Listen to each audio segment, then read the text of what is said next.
आज ମୁଁ ଆପଣମାନଙ୍କ ସହିତ ସେୟାର କରିବି ସପୁରୀ ପଣସ ଖଟା।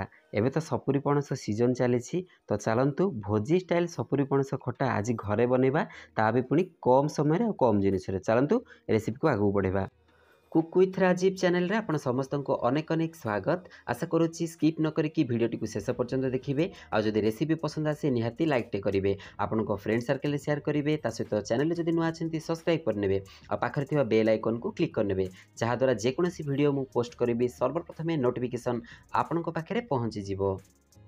ସପୁରୀ ପଣସ ଖଟା ବନାଇବା ପାଇଁ ଗ୍ୟାସ୍ ଅନ୍ କରିକି କଢ଼େଇ ବସାଇ ନେଇଛି। ଆଉ 4 ଚାମଚ ମୁଁ ଦେଇଦେଇଛି ରିଫାଇଣ୍ଡ ଅଏଲ୍। ମିଡ଼ିୟମ୍ ସାଇଜ୍ର ଚାମଚରେ ଏଠି ମୁଁ ଦେଇଛି ତେଲ। ତ ତେଲ ଏଠି ଗରମ ହେଇ ଆସିଲାଣି। ଏବେ ମିଡ଼ିୟମ୍ ସାଇଜ୍ର ଚାମଚର ଅଧା ଚାମଚ ହେବ ଦେଇଦେଇଛି ସୋରିଷ। ତ ସୋରିଷଟା ଆମେ ଟିକେ ଭଲସେ ଫୁଟିବା ପାଇଁ ଛାଡ଼ିବା। ବାସ୍ ଗୋଟେ 4 ରୁ 5 ସେକେଣ୍ଡ ଭିତରେ ଆମର ସୋରିଷ ମଧ୍ୟ ଭଲସେ ଫୁଟି ଆସିଲାଣି। ଏବେ ଏଠି ଆମେ ମିଡ଼ିୟମ୍ ସାଇଜ୍ର ଚାମଚରେ ଫୁଲ୍ ଗୋଟେ ଚାମଚ ମୁଁ ନେଇଯାଇଛି ବିରି ଡାଲି। ତ ତାକୁ ଏଠି ବର୍ତ୍ତମାନ ଆଡ଼୍ କରିଦେବି। ଯେକୌଣସି ଖଟା ଆମେ ବନାଉଛନ୍ତି ବା ଆମ୍ବିଳ ବନାଉଛନ୍ତି, ଟିକେ ବିରି ଡାଲିଟା ଆଡ଼୍ କରନ୍ତୁ, ତାର ସ୍ୱାଦଟା ଆଉ ଟିକେ ଦ୍ୱିଗୁଣିତ ହୋଇଯାଇଥାଏ। ତ ନିହାତି ରୂପରେ ବିରି ଡାଲିଟା ଆଡ଼୍ କରନ୍ତୁ। ବାସ୍ ଆମେ ବେଶୀ ତାକୁ ରେଡ୍ କରିକି ଭାଜିବାନି, ଟିକେ ଏପଟ ସେପଟ କରିନେବା। ଏବେ ଏଠି ଆମେ ଦେଇଦେବା ପାନ ମଧୁରୀ। ଏଇଟା ମୁଁ ମିଡ଼ିୟମ୍ ସାଇଜ୍ର ଚାମଚରେ ଟୋଟାଲ୍ ହାଫ୍ ଚାମଚ ହିଁ ଦେଇଛି ପାନ ମଧୁରୀ। ଏବେ ଏଠି କ'ଣ କରିଛି ନା କଞ୍ଚା ଅଦାକୁ ଟିକେ ଏମିତି ଚକି ଚକି କରିକି କାଟି ଦେଇଛି। ତ ବାସ୍ ସେଇଥିରୁ 7 ରୁ 8 ଚକି ହିଁ ମୁଁ ଦେଇଛି କଞ୍ଚା ଅଦା। ଆକୁ ଆପଣ ଚାହିଁଲେ ଟିକ୍ ଟିକ୍ କାଟିକି ମଧ୍ୟ ଦେଇପାରିବେ। ବାସ୍ ଅଦା ଏଠି ପକାଇ ସାରିଲା ପରେ ଟିକେ ଆମେ ପିତିପାତିଆ ବୁଲେଇ ନେବା। ତାର କଞ୍ଚା ସ୍ମେଲ୍ଟା ଗଲା ପର୍ଯ୍ୟନ୍ତ ଆମେ ଟିକେ ଭାଜି ନେବା ତାକୁ। ପାଖାପାଖି ଏଠି ମୁଁ 15 ରୁ 20 ସେକେଣ୍ଡ ଏବେ ଭାଜି ନେଉଛି। ସବୁ ମସଲା ମଧ୍ୟ ଏଠି ଭଲସେ ଆମର ଭାଜି ହେଇଗଲାଣି। ଅଦାର ମଧ୍ୟ କଞ୍ଚା ସ୍ମେଲ୍ ଏବେ ପଳେଇ ଗଲାଣି। ତ ଏବେ କ'ଣ କରିବା ନା ଏଠି ଭୃଷଙ୍ଗ ପତ୍ର କିଛି ମୁଁ ନେଇଛି, ତାକୁ ଏଠି ବର୍ତ୍ତମାନ ଆଡ଼୍ କରିନେଉଛି। ଆକୁ ବେଶୀ ଆମେ ଫ୍ରାଏ କରିବାନି, କାହିଁକି ଭୃଷଙ୍ଗ ପତ୍ରଟା ଅଧିକା ତେଲରେ ଭାଜି ହେଇଗଲେ ମଧ୍ୟ ତାର ଫ୍ଲେଭରଟା ଭଲ ରୁହେନି। ଗୋଟେ 4 ରୁ 5 ସେକେଣ୍ଡ ଆମେ ଆକୁ ଫ୍ରାଏ କଲା ପରେ ଏଠି ଦେଇଦେବା କଟା ସପୁରୀ। 800 ଗ୍ରାମର ସପୁରୀକୁ ଏଠି ମୁଁ ଚୋପା ତାର କାଢ଼ିକି ଏମିତି ସରୁ ସରୁ କରିକି ପୁରା କାଟିକି ରଖିଦେଇଛି, ଦେଖନ୍ତୁ।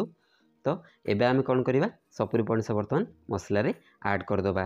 ତ ତେଲରେ ଆମେ ତାକୁ 2 ମିନିଟ୍ ପାଇଁ ଟିକେ ଏପଟ ସେପଟ ଭାଜି ନେବା, ଯାହାଦ୍ୱାରା ସେଇଟା ଜଲ୍ଦି ମଧ୍ୟ ସିଝିଯିବ ଆଉ ଗୋଟେ ବଢ଼ିଆ ଫ୍ଲେଭର ମଧ୍ୟ ବାହାରିବ। ତ ବାସ୍ ଏବେ ଏଠି ମୁଁ ତାକୁ ପିତିପାତିଆ ବୁଲେଇ ନେଉଛି। ଆଉ ଗ୍ୟାସ୍ର ଜାଳ ଏଠି ମୁଁ ଲୋ ଟୁ ମିଡ଼ିୟମ୍ ଫ୍ଲେମ୍ରେ ହିଁ ରଖିଛି। ଯେମିତି କହିଲି ଗୋଟେ 2 ମିନିଟ୍ ପାଇଁ ହିଁ ଆମେ ତାକୁ ଭଲସେ ଏମିତି କଷି ନେବା। ଟିକେ ତାର କଞ୍ଚା ସ୍ମେଲ୍ଟା ବି ପଳେଇବ। ବାସ୍ ଏଠି ପାଖାପାଖି 2 ମିନିଟ୍ ହେଇ ଆସିଲାଣି। ଏବେ ଏଠି ଆମେ କ'ଣ କରିବା ନା ସ୍ୱାଦ ଅନୁଯାୟୀ ଲୁଣ ବର୍ତ୍ତମାନ ଦେଇଦେବା। ଏଠି ମୁଁ ଟେଷ୍ଟକୁ ଦେଖିକି ଲୁଣ ନେଇଯାଇଥିଲି ଆଗରୁ, ତ ଡାଇରେକ୍ଟ ଏଠି ମୁଁ ଲୁଣ ଆଡ଼୍ କରିନେଉଛି। ତାପରେ ଆମେ ପୁଣି ତାକୁ ଟିକେ ପିତିପାତିଆ ଏମିତି ତଳ ଉପର କରିକି ବୁଲେଇ ନେବା। ଲୁଣଟା ଯେହେତୁ ପଡ଼ିଲା ତାକୁ ଟିକେ ଚାରିପଟକୁ ଭେଜିବା ଦରକାର। ତ ଭଲସେ ଏଠି ପିତିପାତିଆରେ ମୁଁ ତାକୁ ଏମିତି ତଳ ଉପର କରିକି ଟିକେ ଘାଣ୍ଟି ନେଉଛି। ବାସ୍ କିଛି ସେକେଣ୍ଡ ପରେ ହିଁ ଆମେ ଏଠି ବର୍ତ୍ତମାନ ଚିନି ଆଡ଼୍ କରିଦେବା। ବର୍ତ୍ତମାନ ଏବେ ମୁଁ ଅଧା କପ୍ରୁ ଟିକେ ଅଧିକା ଚିନି ନେଇଛି। ଯଦି ଗ୍ରାମ୍ସରେ ଆପଣମାନଙ୍କୁ କହିବି ତାହେଲେ ଏଠି 150 ଗ୍ରାମର ଚିନି ଅଛି। ତ ଏବେ ଚିନି ବର୍ତ୍ତମାନ ମୁଁ ଆଡ଼୍ କରିନେଉଛି।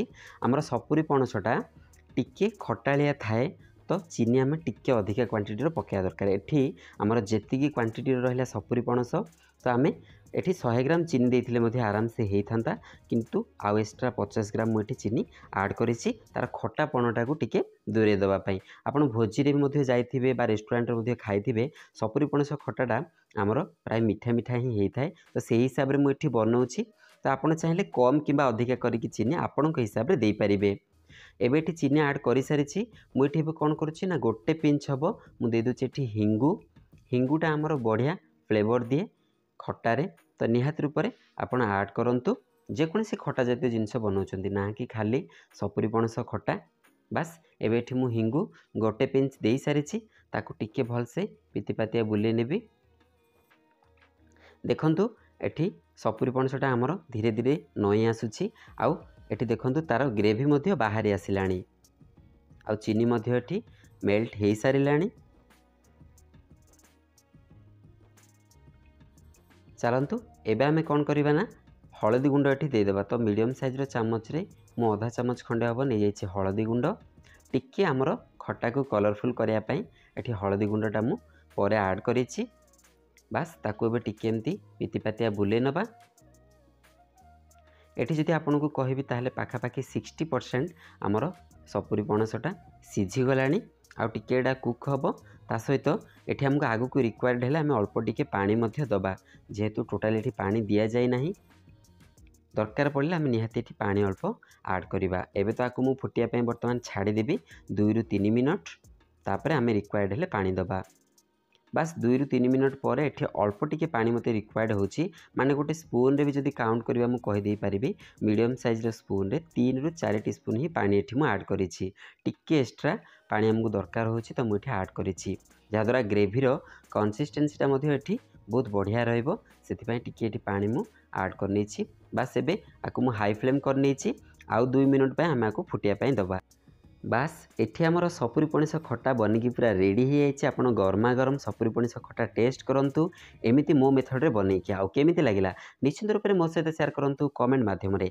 आज पय रहउछि पुनी देखा बा गोटे न्यू रेसिपी सहित नमस्कार।